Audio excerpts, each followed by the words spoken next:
Welcome to our channel Satyavan Anand. Today we will discuss the Hindu editorial.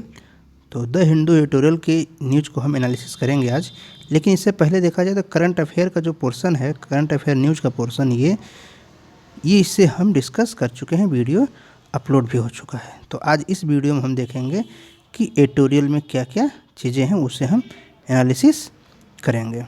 तो editorial की बात करें तो एडिटोरियल है हमारे पेज नंबर 6 पर। तो पेज नंबर 6 पर देखते हैं दो एडिटोरियल है। एक होल्ड ऑफ, यानी जो चाइना ने अपना टेक्निकल होल्ड हटाया है उससे रिलेटेड है। दूसरा है साउथ एशिया से रिलेटेड एक न्यूज़ आया है, एक एडिटोरियल छपा है। अगर देखें the illogical rejection of the idea of south Asia, तो साउथ एशिया का जो कॉन्सेप्ट है ये एक्चुअल में देखा जाए तो केवल ऑन पेपर है, प्रैक्टिकल में ये एग्जिस्ट नहीं कर रहा है। ऐसा कुछ चीज़ें हैं, और जबकि दुनिया में बहुत सारे ऑर्गेनाइजेशन हैं, इंस्टीट्यूट हैं जो लोकल या रीजनल लेवल पर एक्टिव हैं। अगर बात करें, वर्ल्ड बैंक ने जल्दी ही अपना एक स्टडी पब्लिश किया है पोल्यूशन को लेकर के। ऐसा पाया गया है कि जो साउथ एशिया है इसमें करीब करीब 10 जो करीब 9 देश इसमें आते हैं, भारत, पाकिस्तान, अफगानिस्तान, नेपाल और भूटान, बांग्लादेश, श्रीलंका, मालदीव। तो इन देशों की अगर बात करें तो यहाँ पर करीब 2 मिलियन पीपल ऐसे हैं जो प्रीमेच्योरली उनकी डेथ हो जाती है, और इसका रीज़न ये है कि उनको पार्टिकुलेट कंसंट्रेशन में, जो पार्टिकुलेट मैटर होता है उसका कंसंट्रेशन काफ़ी ज़्यादा पाया जा रहा है। अगर देखें इसके वजह से जो पोल्यूशन हो रहा है उससे लोगों को बीमारियाँ हो रही हैं, और वो सबसे बड़ी समस्या ये है कि पोल्यूशन तो है, लेकिन पोल्यूशन का इफ़ेक्ट जो देखे जाए, पोल्यूशन ओरिजिनेट कहाँ से हो रहा है, उसकी क्लाउडिंग कहाँ से हो रही है, उस पर एक चीज़ देखने की आवश्यकता है। क्योंकि साउथ एशिया जो है ये एक टूरिस्ट पैलेस भी है, इसलिए यहाँ पर अगर पोल्यूशन का लेवल बहुत हाई रहेगा, वर्ल्ड बैंक की रिपोर्ट के अकॉर्डिंग, जो इंटरनेशनल टूरिस्ट हैं वो भी यहाँ आने से बचने की कोशिश करेंगे। इसलिए अति आवश्यक है कि इसको प्रॉब्लम को रिजॉल्व किया जाए। अगर हम देखें, भूटान ने अपना एक सर्वे किया, वहाँ पर पाया गया है कि 2018 से 20 के बीच में जो वर्ल्ड हेल्थ ऑर्गेनाइजेशन की लिमिट थी वहाँ पर पार्टिकुलेट मैटर की, PM 2.5 की, वो करीब करीब काफ़ी ज़्यादा, करीब 3 गुना बढ़ गई है। यानी जो वर्ल्ड हेल्थ ऑर्गेनाइजेशन की लिमिट है उससे 3 गुना ज़्यादा प्रदूषण भूटान खुद आकलन कर रहा है। मालदीव की मेट्रोलॉजिकल सर्विस ने वार्न किया है कि वहाँ पर 60% जो है स्मॉग की वजह से विजिबिलिटी डाउन हुई है। अब देखा जाए तो इसको ब्लेम किसे किया जा रहा है, तो हिमालय फुटहिल से जो विंड आ रहे हैं उन्हें इसे ब्लेम करते हैं कि जो हिमालय फुटहिल है, जैसे उत्तर प्रदेश, बिहार, बंगाल, पंजाब, हरियाणा, ये जो कृषि योग्य भूमियां हैं, यहाँ पर पराली जलाने को सबसे बड़ा लोग रीज़न मानते हैं, लेकिन एक्चुअल में ऐसा है नहीं। एक्चुअल में देखा जाए दिल्ली में होता है ये समस्या दिख रही है, लेकिन ये समस्या सिर्फ पराली नहीं है, यहाँ पर गाड़ियों का निकलने वाला व्हीकल पोल्यूशन है। यहाँ पर furniture, paint, varnish, scent, perfume, AC, fridge, ये सबसे भी बहुत ज़्यादा प्रदूषण होता है। उसे कोई उस कंसंट्रेशन को कोई रिकॉग्नाइज नहीं कर रहा है, उसे भी हमें देखने की आवश्यकता है। अगर हम सारे एस्पेक्ट को नहीं देखेंगे तो पर्यावरण के लिए सस्टेनेबल अप्रोच अपना नहीं पाएंगे। अगर देखा जाए पोल्यूशन के हिसाब से, तो जो कंट्री हैं, साउथ एशियन कंट्री हैं, यूरोपियन, अल्पाइन नेशन, चाइना, इन सब में भी प्रॉब्लम है। होल ऑफ रीजन अप्रोच अगर हम अपनाएंगे तभी जाकर के समस्या का समाधान हो सकता है। रिपोर्ट की बात करें, report and by asking India, Pakistan, Bangladesh and all other South Asia country to begin talk between scientist. अगर जो वर्ल्ड बैंक का रिपोर्ट है उसके अकॉर्डिंग हम देखें, एक्चुअल में देखते हैं तो जो भारत है, चाहे एशिया के देश हैं, इन्हीं के पास ही सबसे ज़्यादा पोल्यूटेड सिटी, जो top 10 worst affected air pollution city हैं, वो भारत, बांग्लादेश, पाकिस्तान, चाइना, इन्हीं देशों के हैं। तो ये बड़ी आवश्यक है कि यहाँ पर जो साइंटिस्ट हैं भारत, पाकिस्तान, बांग्लादेश या अन्य कंट्री की, वे लोग आपस में मीटिंग करें। पर एक्चुअल में सबसे बड़ी समस्या है कि साइंटिस्ट या पॉलिटिकल में, लीगल या किसी भी तरह की मीटिंग जो होगी, उसके लिए सबसे ज़्यादा आवश्यक ये है कि पहले कोऑपरेशन की भावना हो। यहाँ पर इनिमिटी है, पाकिस्तान भारत को हमेशा नुकसान पहुँचाने की कोशिश लगा रहता है, इसलिए ये संभव और भी नहीं हो पा रहा है। अगर हम बात करें सार्क की, तो सार्क जो है इसका फुल फॉर्म है south Asian association for regional cooperation. तो सार्क जो है ये कम्प्लीटली इलॉजिकल हो चुका है। और अगर G77 की बात करें, जो डेवलपिंग कंट्री का एक ब्लॉक है जिसमें इंडिया नहीं है, उसके भी चेयरपर्सन कौन था? पाकिस्तान था पिछले साल। और फिर COP जो अभी हुआ है मिस्र में, इजिप्ट में, शर्म अल शेख में COP 27, तो उन सब में कुछ ऐसी चीज़ें नहीं करने हो पाई कि जब हम प्रदूषण को काफ़ी ज़्यादा कंट्रोल कर सकते हैं। अगर बात करें क्लाइमेट क्राइसिस, यूक्रेन इशू, तो यूक्रेन इशू को देखा जाए तो एक्चुअल में देखा जाए तो इतने ज़्यादा मिसाइल, बम, बंदूक अटैक हो रहे हैं, क्या वे प्रदूषण नहीं फैला रहे हैं? उनका टोटल कंट्रीब्यूशन देखा जाए तो कई सालों के बराबर प्रदूषण कई 1-2 महीने के अंदर ही हो जा रहे हैं। तो वो बहुत बड़ा चैलेंज खुद क्रिएट कर रहा, पूरे दुनिया के लिए क्रिएट करेगा। और इमीडिएट अगर एक्शन नहीं लिया जाएगा तो उसका बहुत ही बड़ा इफेक्ट हमें देखने को मिलेगा। While India and Pakistan, the chief opponent of an integrated South Asia, continue to point to past dispute as the reason to hold up South Asian summits such as SAARC। Bharat और पाकिस्तान में हमेशा जो है बहुत ज़्यादा विवाद रहता है, जिसकी वजह से सार्क जैसी किसी संस्था या किसी भी तरीके से वहाँ पर कोऑपरेशन संभव हो नहीं पा रहा है। और अगर हम देखें कनेक्टिव, सबसे बड़ी समस्या है क्या है? पाकिस्तान चाहता है कि भारत उसकी मदद करे। आज भी वहाँ पाकिस्तान क्रिकेट कंट्रोल बोर्ड जो है उसको भारत ही पैसा देता है, बहुत सारे सहायता भी देता है। बहुत सारी चीज़ें न्यूज़ में नहीं आती है, पर इंडिया गवर्नमेंट उसको हेल्प करती है। लेकिन वो अफ़गानिस्तान में, ईरान में, ताजिकिस्तान, तुर्कमेनिस्तान, उज़्बेकिस्तान कहीं जाने के लिए भारत को रास्ता नहीं दे रहा है। इवन कभी कभी तो कहता है हवाई मार्ग भी नहीं देंगे। तो ये सब चीज़ें ऐसी हैं कि इससे कोऑपरेशन बन नहीं पाएगा। जब तक कि हम वन वे सोचेंगे तब तक नहीं हो पाएगा। कश्मीर हमारा है, अगर कश्मीर के मुद्दे को रिजॉल्व करना है तो पाकिस्तान को कश्मीर छोड़ देना चाहिए। दूसरी बात अगर देखा जाए तो from the climate change crisis that's Pakistan being इनगल्फ्ड in flood, तो हमने देखा अभी क्लाइमेट चेंज का इफेक्ट पाकिस्तान में बाढ़ आया, तो ऐसे तो भारत में बहुत ज़्यादा बाढ़ आए हैं। यूक्रेन वार चल रहा है, तो इसके वजह से क्या हो रही है कि हम देख रहे हैं कि एनर्जी कंज्यूमर बहुत बड़े हैं। तो हमारे एनर्जी का सोर्स जो पेट्रोलियम है वो हम इंपोर्ट करते हैं। ग्रेन में तो भारत अब सेल्फ सफिशिएंट हो गया है कि हम अपने अनाज के उत्पादन में आत्मनिर्भर हो चुके हैं, लेकिन हम फर्टिलाइज़र और एनर्जी प्रोडक्ट को मंगा रहे हैं जो हमारे इकोनॉमी को बहुत ज़्यादा स्ट्रांगली अफेक्ट करती हैं। और कोरोना वायरस के बाद से तो थोड़ा सा इफेक्ट, स्थिति बिगड़ गई थी, अब धीरे धीरे सुधार हो रहा है। आगे देखिए आर्टिकल में क्या कहा गया है कि terrorism specially arising from the Taliban take over of Afghanistan. तो टेररिज्म जो है वो एक बहुत बड़ा इशू है जिस पर पाकिस्तान कभी बात नहीं करता, वो अपने टेररिस्टों को वो हेल्प ही करता है भारत के खिलाफ। नेक्स्ट आगे देखें तो यहाँ पर रसिया और यूक्रेन के वार के बारे में बात कर रही है। NATO, North Atlantic Treaty Organization जो नाटो है, उसका संक्शन, ट्रेड जो है बैन किया गया है, वेपन स्टॉक पाइलिंग, ये सब जो है साउथ एशिया इससे क्या है उसको एक चांस मिस कर रहा है। क्योंकि हम रसिया से एनर्जी परचेज करते थे और यूरोपियन अमेरिका भी करते थे, लेकिन अब यूरोप और अमेरिका कम कर दिए, ख़त्म नहीं किए। अभी भी उनका अमाउंट टोटल भारत से ज़्यादा है, परंतु वो इस पर ट्रेड बैरियर लगाने की वजह से, संक्शन लगाने की वजह से टोटल वर्ल्ड में देखा जाए तो ऑयल की कास्ट बढ़ी है, जिसका इफेक्ट भी यहाँ पर रीजनल लेवल पर हमको दिखाई देगा। क्योंकि जो ये कार्टेल है, एनर्जी जो प्रोड्यूसर कंट्री हैं, इनका आपस में कार्टेल है। जैसे ओपेक समूह कार्टेल बना लेता है। अगर उसको लगता है कि हमें और पैसे की आवश्यकता है, ज़्यादा पैसा कमाना चाहिए, तो पेट्रोलियम का प्रोडक्शन कम कर देता है ऑटोमेटिकली। इस बात को बिना ध्यान में देखे कि वर्ल्ड में डिमांड कितनी है, जिसके वजह से क्या होता है, दाम बढ़ जाते हैं। तो यहाँ पर देखा जाए तो जो कार्टेल बन जा रहा है उसमें इंडिया या साउथ एशिया के किसी भी कंट्री का कोई विशेष रोल नहीं है कार्टेल को तोड़ सके हैं। इसके अलावा अगर हम देखें तो भारत, पाकिस्तान, बांग्लादेश, ये सब का क्या है, 50% से ज़्यादा लिक्विफाइड नेचुरल गैस ये मंगाते ही हैं।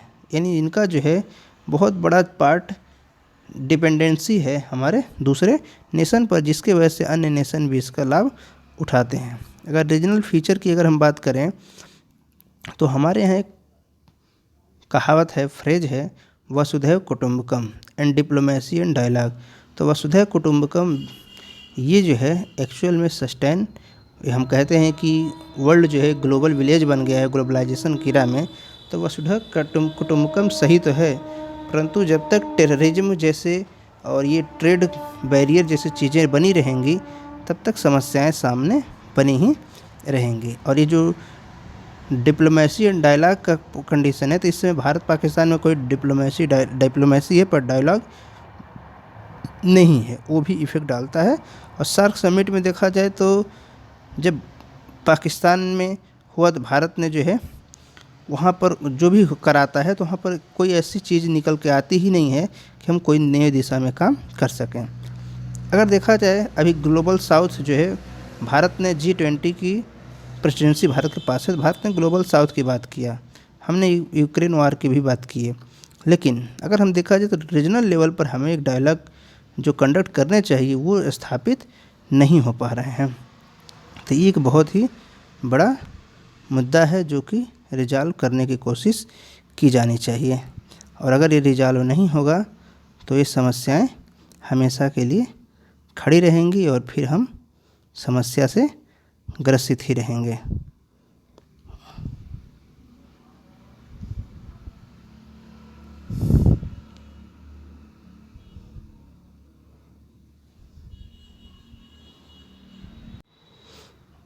अगर हम देखें तो भारत और पाकिस्तान जो टेररिज्म पर बात करते हैं, जैसे हम जब SCO संघाई कोऑपरेशन ऑर्गेनाइजेशन में या यूनाइटेड नेशन में हों तो वहाँ पर बात करते हैं। यहाँ तक कि हम देखते हैं SCO के लिए उन्होंने SCO regional anti terrorist structure को भी बनाया गया है, उसमें कुछ टीम के एक्सचेंज भी किए गए हैं, लेकिन बायलैटरली कोई बातचीत नहीं होती है आतंकवाद को ख़त्म करने के लिए। लेकिन इसका जिम्मेदारी भारत की नहीं है क्योंकि पाकिस्तान हमेशा, उसकी आर्मी हमेशा प्रमोट कर रही है। लेकिन इसके अलावा देखा जाए फाइनेंशियल एक्शन टास्क फोर्स जिसने पाकिस्तान को ग्रे लिस्ट में डाल दिया था कई सालों से, वो ग्रे लिस्ट से बाहर नहीं हो रहा था। अब की बार देखा जाए तो भारत उसमें एक मेंबर था और भारत के मेंबर होने के बाद उसने क्या किया, वो ग्रे लिस्ट से बाहर हो गया। इसका क्या मतलब है, भारत ने इनडायरेक्टली सपोर्ट किया है कि पाकिस्तान को ग्रे लिस्ट से बाहर निकाला जिससे उसकी इकोनॉमी सही हो, पर पाकिस्तान इसको अन्यथा लेता है और वो हमारे साथ कोऑपरेट करने के लिए तैयार नहीं है। तो रीजनल चुनौती की बात की जाए तो पाकिस्तान के अलावा अफगानिस्तान, नेपाल, भूटान, बांग्लादेश, श्रीलंका, मालदीव, ये सब इतने स्ट्रांग कंट्री नहीं है इकोनॉमिकली, इसलिए ये सब का ज़्यादा इम्पल्स नहीं रहता। मालदीव, श्रीलंका और पाकिस्तान लगभग एक गुटबाजी कर लेते हैं, लेकिन अन्य देश का कोई विशेष इंटरेस्ट अब बचा ही नहीं है। आगे देखें, India will not hold talk with Pakistan due to its support for terrorist, तो वो हमेशा टेररिस्ट को सपोर्ट कर रहा है। तालिबान ने जब से उस पर हमला किया है अफगानिस्तान पर, उसे अपने कब्जा में कर लिया है, तो उसका प्रभाव और बढ़ गया है। जबकि तालिबानी जो हैं लीडर सिराजुद्दीन हक्कानी, उसने क्या किया, वो रिस्पॉन्सिबल है भारत में बहुत सारे बम ब्लास्ट के लिए, इसके अलावा अन्य जगहों पर भी, लेकिन उस पर कोई भी एक्शन नहीं हो रहा है। अगर हम बात करें कंफर्ट इन रीजनलाइजेशन, रीजनल की बात करें तो पूरी दुनिया में हर रीजन में एक रीजनल ग्रुप एक्टिव है। जैसे अगर बात करें United state, Mexico, Canada agreement बना है, USMCA बना है, साउदर्न कॉमन मार्केट मर्कासुर बना है जो कि स्पेनिश इनिशियल्स है, जो कि साउथ अमेरिका में काम करता है। द यूरोपियन यूनियन है, यूरोप के लिए। यूरेशियन इकोनॉमिक यूनियन है जिसमें यूरेशियन जो रसिया है और उसके जो साइड में नेबर कंट्री हैं। इसके अलावा अगर देखा जाए तो cooperation council for the Arab state of the gulf, तो गल्फ कंट्री भी बना एक कोऑपरेशन ऑर्गेनाइजेशन बना रखे हैं। African continental free trade agreement AFCFTA जो है बना है, regional comprehensive economic partnership RCEP है।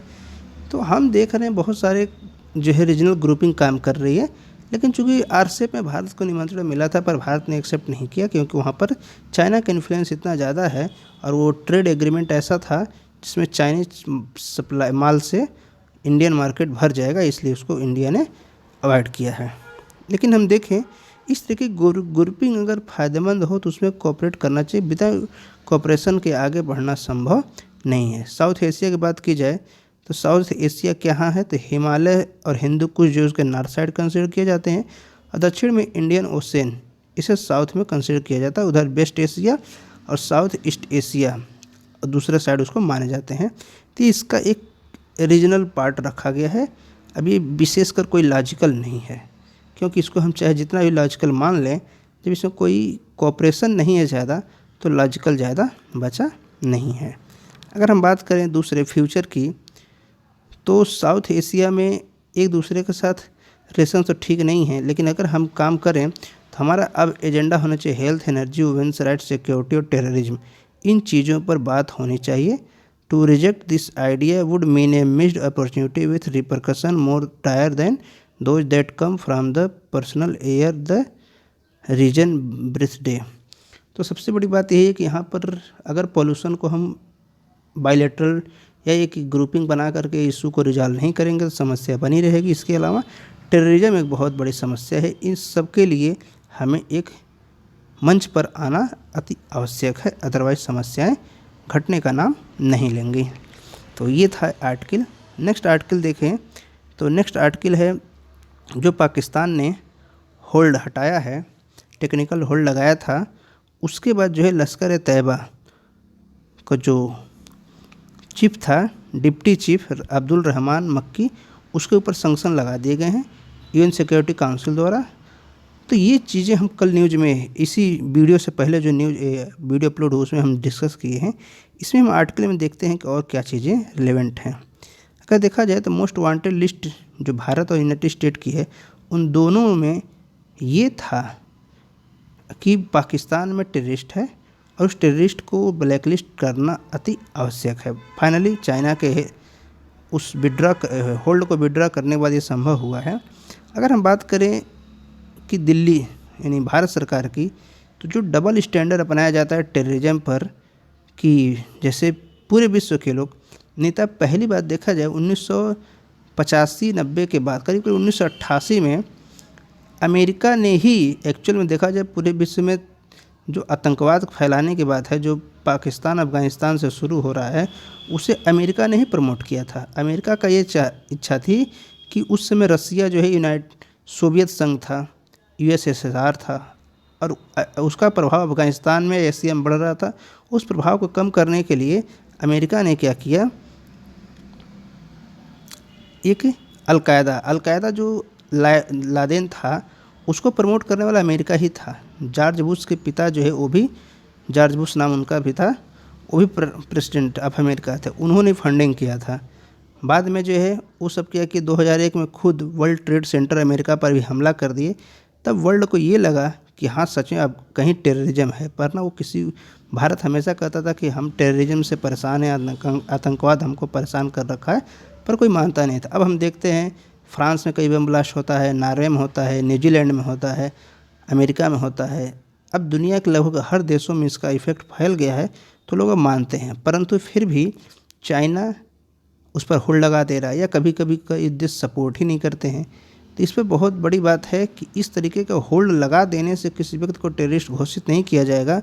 अगर हम एक कंट्री के ऊपर डिपेंडेंट रहेंगे कि चाइना हाँ कहेगा तो हाँ, ना कहेगा तो ना, एक्चुअल में चीज़ें P5 जो 5 कंट्री हैं यूएनएससी के परमानेंट मेंबर, उस सबके पास पावर है, लेकिन वीटो चाइना ही अक्सर करता है।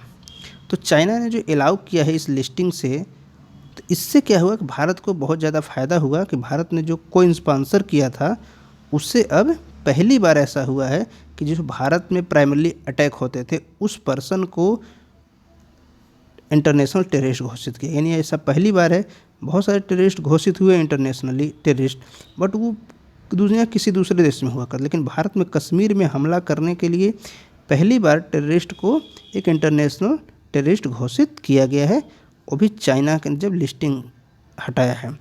अगर हम देखें, एक चीज़ क्लियर नहीं है अभी तक है, it is unclear what prompt China to relent as it has continue to hold out despite the 14 other UNSC member against to listing. अगर देखा जाए चाइना जो 14 मेंबर, 10 नॉन परमानेंट और 5 परमानेंट में 4 जो है परमानेंट देशों ने सपोर्ट किया और चाइना ने अकेले सपोर्ट नहीं किया था। तो ये जो है वो टेक्निकल होल्ड लग गया था। लेकिन चाइना अचानक में क्यों इस टेक्निकल होल्ड को हटाया, ये समझ से परे है। अगर हम देखा जाए तो चाइना का कहना है कि हमने पाकिस्तान को टेररिज्म से परेशान होकर के इसे देखते हुए हमने इसे हटाया है। लेकिन चाइना को ऐसा लगता है कि जो पहले decade old demand from India to list JAM chief Masood, जो भारत में मसूद अजहर है, उसको भी बहुत समय से बात चल रही है, लेकिन पुलवामा जो अटैक है उसके बाद उसे घोषित किया गया था। तो चाइना एग्री 2019 में हुआ, तो भी जब पुलवामा में सुसाइड अटैक हुए थे, जैसे मोहम्मद का चीफ था।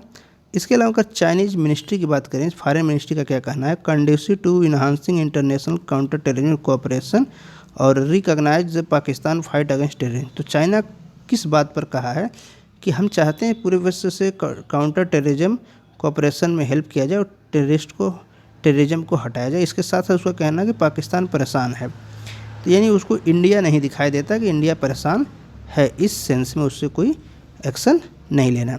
As India know from experience the delegation of the UNC terrorist who are subject to as asset freeze. इसमें क्या होगा, अगर वो